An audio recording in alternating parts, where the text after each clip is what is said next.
I told y'all, I called it 7 days ago. I said as soon as that adult survivors abuse act expires, so and so is going to start popping back up. But y'all didn't want to believe me. Fendi like the bag.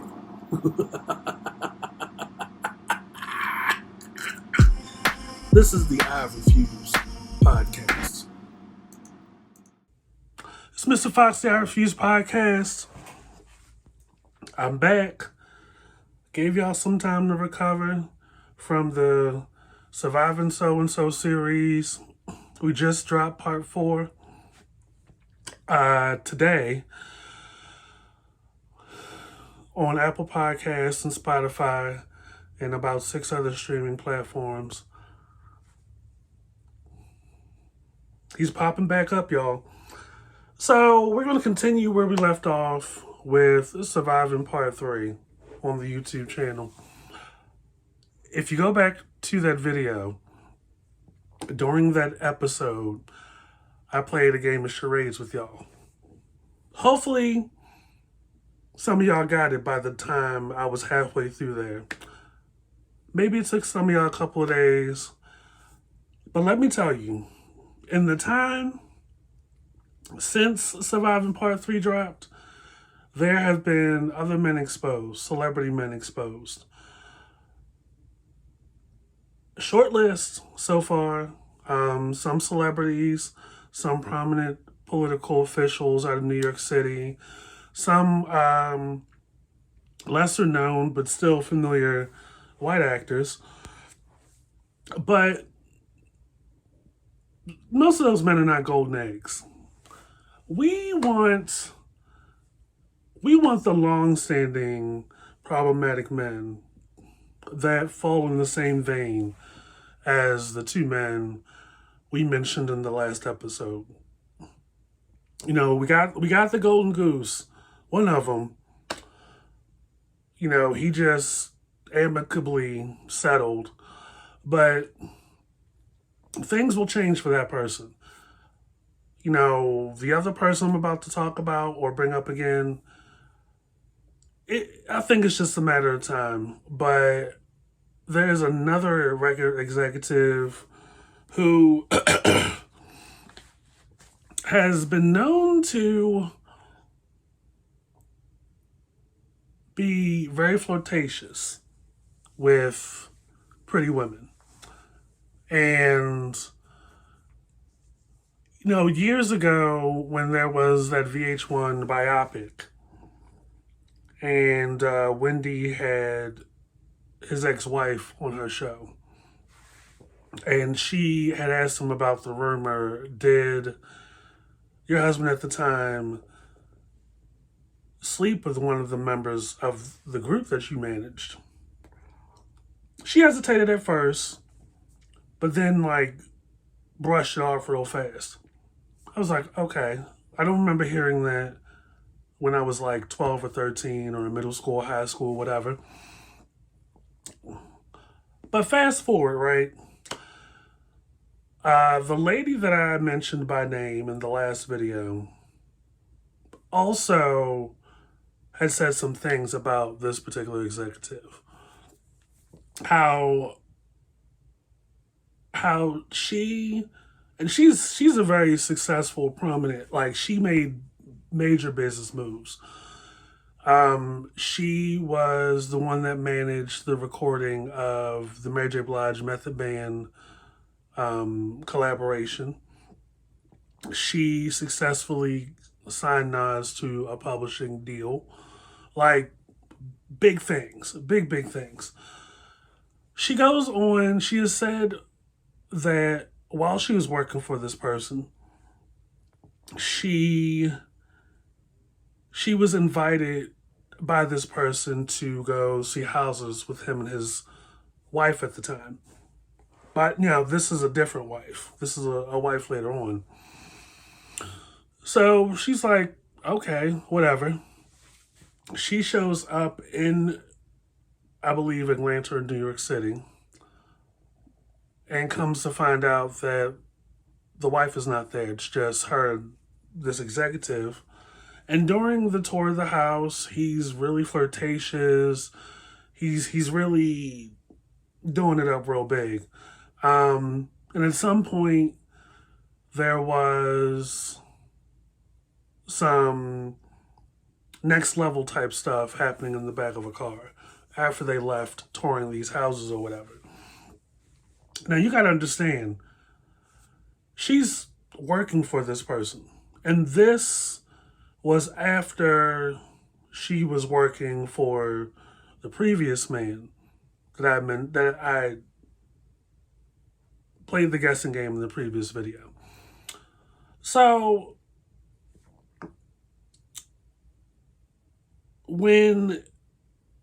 after she was able to do these things, and she has the credentials, right? Made very big deals, managed very historical, cultural recordings. Comes to find out that, like, as she's rebuffing his advances, because they continue well after the house tour, she's noticing that opportunities are diminishing for her, even though she has the track listing. She is essentially reassigned. She is effectively, in a way, demoted. And she's able to make a connection that because she didn't play the game or give into his advances, he played in her face about things. That's a form of sexual harassment, folks. A form of sexual harassment. So, in a continuation of the last video I put up about 7 days ago, to prove that I was right, and I don't make these videos to do that, but I'm like, I peep shit. Like, I'm not Professor X of the X-Men, but I peep shit.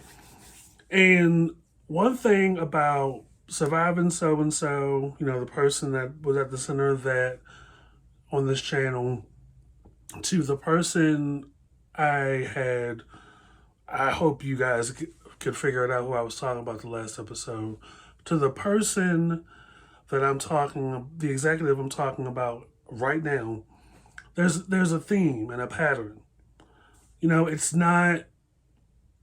It's one thing to be friendly, right? No big deal.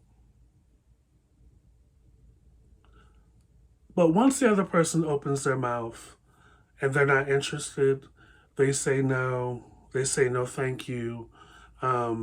Please don't.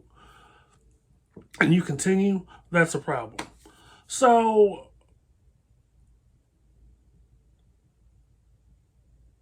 when you're a person of power, and by the way, this executive is very close friends, lifelong friends with one of the greatest songwriter producers who essentially had 1980s, late 1980s, all of the 90s R&B on his back. And this executive and this singer and songwriter had a record label at one point. So when I went to IG today, and sure enough, the first thing that popped up on my timeline was an ad about,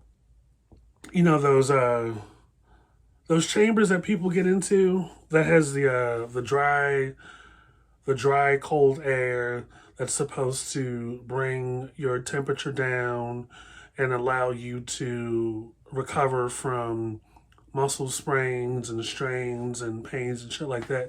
You see it all the time at, like, when the football players and the basketball players get into these things after the game. The door opens, the cold frost air is coming out of the chamber, and guess who pops out of the damn chamber? and it's a promotion. So he's making money again after selling all of his stuff in the States, houses, cars, anything that he's owned, a huge share of the record label that he started with a white producer who some would say is overhyped, decides at least 6 or so years ago to move to another country that's probably exempt from extradition, right? But here we are, roughly 3 or 4 days removed from the Abuse Survivors Act expiring. And now he's got commercials out. And I'm telling you, I'm sure they're not doing that they didn't do that over there in that country. I told y'all last episode he was going to start popping back up. And sure enough, he's in one of the first ads on Instagram, pushing and promoting a product. So right now, what I'm saying to you guys is that we want California Reed to come to the front of the class with bald-headed from Bali. We want them to come to the front. We just want to have a little discussion. Just clear the air.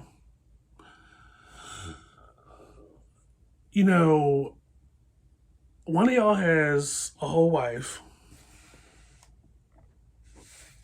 and that doesn't stop you from the things that you continue to do. That doesn't stop you from throwing your weight around, putting women in their place professionally, making calls to have executive decisions made that affect people's careers.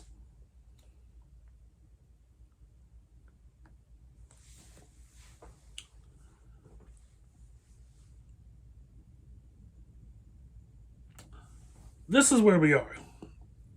This is where we are. And y'all have heard it here at the I Refuse podcast first. I've been talking about this for the past 2 or 3 weeks. And hopefully what has happened to the diddler, will serve as a new era. Because let me tell you, it doesn't matter if you're black or white. It is all about the entitlement and the sense of I can do it, I can do whatever I want. So on the I Refuse podcast a couple times so far, I can do whatever I want is a hell of an aphrodisiac.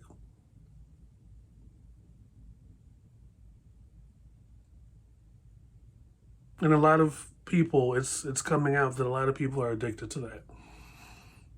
It has nothing to do with you being a freaky executive.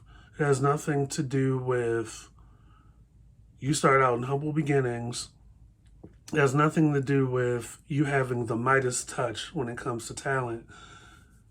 It has everything to do with one's character and what you are doing with the talent, how you're treating the talent, how you move in undisclosed locations in a shroud of secrecy with talent, some of which are handed to you under guardianship at a young age.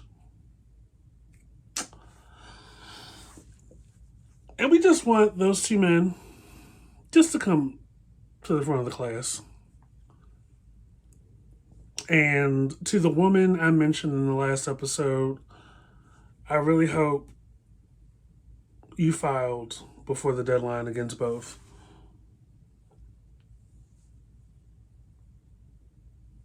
Because at this point in life,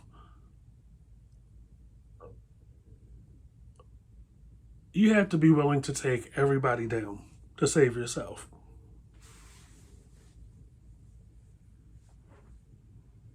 Fuck thinking about or considering people's families. Fuck thinking about considering other people's spouses and their long history.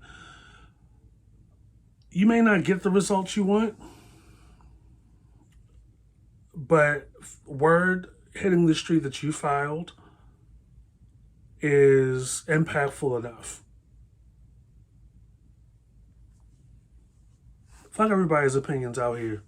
You have clearly people didn't know the difference between a civil suit and a criminal suit. We had to get up here on the I Refuse podcast and explain the difference. Matter of fact, I said on The Usual Suspects,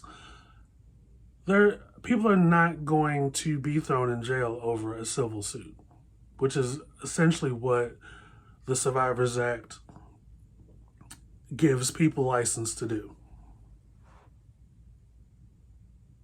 If anything, you should be growing a third eye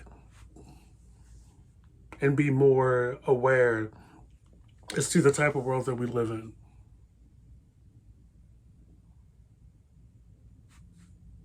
So that's where I'm at. Moving right along. I was in my bed last night, matter of fact. And once again, this Nepo baby has decided to do another live, be very performative, have a very emotionally charged episode, which he is known to do. This time, again, in public, this time with his parents. So, Clifford and Tiny Harris's son, King Syrup, I'm going to call him that, they were down at the football game. I believe it was like the Atlanta Falcons. This boy, in one of thousands of lives that he is more famous and well known for doing, on the football field, talking shit about one of the players as he's walking across the field or walking along the sidelines, just talking shit on live. Then, fast forward, he is in a room. It looks to be a skybox or a locker room or some kind. Just wilding out. He has the phone down low, but the camera is facing up under his face. So all you see is lips and teeth and his blonde twist or whatever. And yes, he is going off, puffing his chest out, talking about, I'm staying on business. I'm just staying on business. I'm staying on business. I keep it 100. You stay on business. So apparently the person he is chest bumping is his daddy Clifford. And you hear Tiny's voice in the background.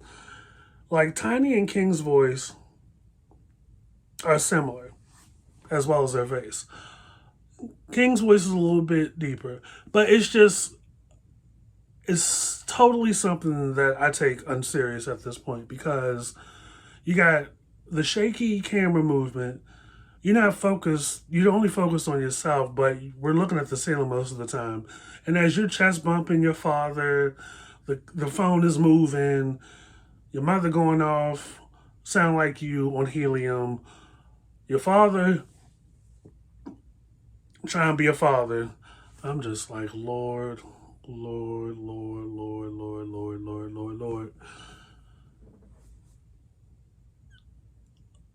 it gets even funnier because Clifford Harris eventually puts his son in a chokehold.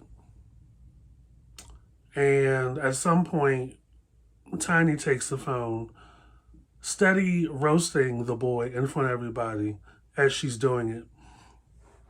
And now you have a view of her and the people behind her. And she's talking directly to the live. She knows what's going on. So here's the thing.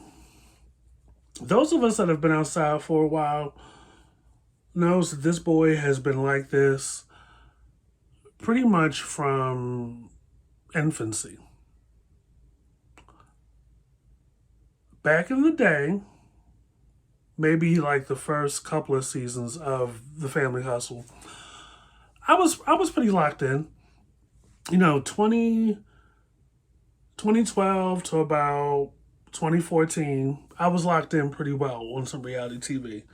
And then I went back to college. Yay me. Yay me. Anyway, just about every episode, this boy was going off about something. He wants to do the music thing or something, and Tiny is being supportive and wanting to hear him out and everything, and he wants to be in charge. And he was having a whole meltdown against was it Messiah?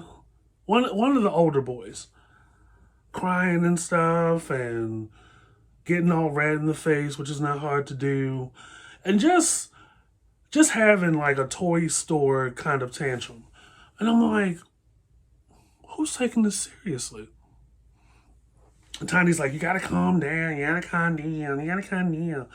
What's wrong with you, boy? You gotta calm down. I'm trying to do my best Tiny impression. You gotta calm down, you gotta calm down, you gotta calm down. What's wrong with you, boy? Both of them the same height. This shit is hilarious. So what we have now has always been like that for about 10 or 15 years. Here's my thing.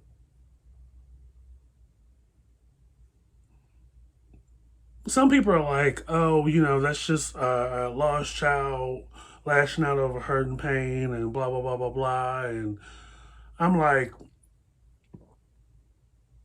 you're not from the hood. Like, you may have come out and said, when it's time to tape for the show, they'll call all the kids and have us bust to the house to film. And then once the cameras go off, we're all bust back to our individual spots. I'm living with my grandmother in the hood, yada, yada, yada, yada, yada. Okay. Be that as it may, you're not hood. Nobody takes you seriously. You probably sit in your bedroom window listening to street dudes in their cars talking all kinds of stuff, and you just want to emulate that. And also, you act out in public because you're T.I.'s son. Like, you want the privileges that come with that, but you don't want any of the responsibility. You are probably, what, close to 18 by now? I don't remember the ages of all these kids. But I know King is somewhere in the middle. Younger than Deja, Zonique, and the older boy. But older than the last 2 or 3 kids. Like, who you fitting to try?